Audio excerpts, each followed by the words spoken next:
Good morning, everybody. What is up? My name is Mike, and I'd like to officially welcome you to the first ever episode of Debated. In this show, we will talk about anything and everything that has to do with fishing, from product testing, product reviews, to doing a lot of fishing, to fishing for beginners, fishing on budgets, whatever you could think of about fishing, we will be doing it. So if you're a beginner and you haven't really fished in a while, or maybe you've fished a couple times in your life, I suggest fishing at a pond. We're actually at a pond today. I suggest fishing at a pond because you could actually practice casting, you could practice reeling, you could, get used to the feel of a fish on the hook, fish on the line, yanking it, all that good stuff. So we're actually setting up our jig right now, and we're going to be casting and see what we can catch today. What's up, guys? So in today's episode, we're actually also going to be talking about fishing on a budget. I know a lot of people, don't have a lot of money to spend on fishing gear, or if you're a beginner, you actually don't want to spend a lot of money because you don't know if you're going to be good at it or whatever the case may be. So I'm just going to show you a couple things that I have that I used to fishing with, and what I started out fishing with, and actually what I still fishing with sometimes. Depends on my location and whatnot. So I'm going to show you this. This is actually my fishing pole. I've had this for about 10 years now. And I want to say I paid around $20 for it 10 years ago, so it's actually a pretty good thing. The only thing I could say that was bad about it was the top of it snapped. I don't know if you can see that. Doesn't really make a difference on the performance. So over here we have the coffee can, is what I use to put my bait. I usually use earthworms. They make good bait and they're cheap, they're free. So yeah, that works pretty well. Over here we have these gloves. I paid $1.50 for a pair of gloves that I got at Stop & Shop. It's so worth it. In the bag, we have a Stop & Shop brand paper towel. So yeah, for my fishing equipment, I want to say it cost around the pole $20 and everything else probably about $10, so about $30. I have decent fishing equipment, nothing too fancy, nothing too crazy. It gets the job done. One thing I say, it's sometimes it's kind of hard to find your bait, find some earthworms. You can actually go to your local sporting goods store and buy earthworms. I went the other day, I think I paid $4 for 30 worms, which isn't bad at all. It saves me the trouble of going to find them.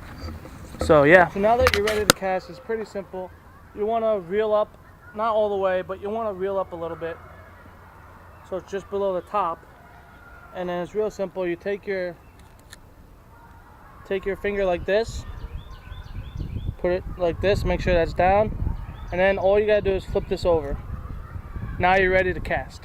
So again, put your finger on it like this, flip this over, and that's it, you're ready to cast. So when you're casting, you want to flip back, and as you throw, you release your finger like that. So as you throw, you release your finger. This is gonna stay on the other side just for showing purposes. I flipped it over. So you release your finger, and then you let go, and you're gonna go out as far as as far as you whip it is pretty much as far as it's gonna go. Alright, so now let's talk about casting. When talking about casting, there's a couple things you want to make sure you do. First of all, before you even cast, you want to make sure you check your surroundings. You want to make sure you're not when you're whipping it back, you're not whipping it into a bush, into a tree, getting caught on something, get all tangled up.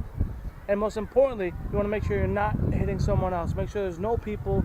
I know for a fact that every time I fish, people like to come over, people like to watch, ask a lot of questions. So make sure there's no one nearby when you're casting, and make sure that you're not getting caught. Knowing when you have a fish on the line is actually pretty exciting, if you ask me. You could be sitting down, you could be standing up watching it. It doesn't matter what you're doing, but you'll know when there's a fish on the line versus when there's wind. So when there's wind, or there's like a tide or a current, your actual line will go like this, will sway like back and forth. That is not having a bite. There is no fish on the line. There could be, but most of the time there's not.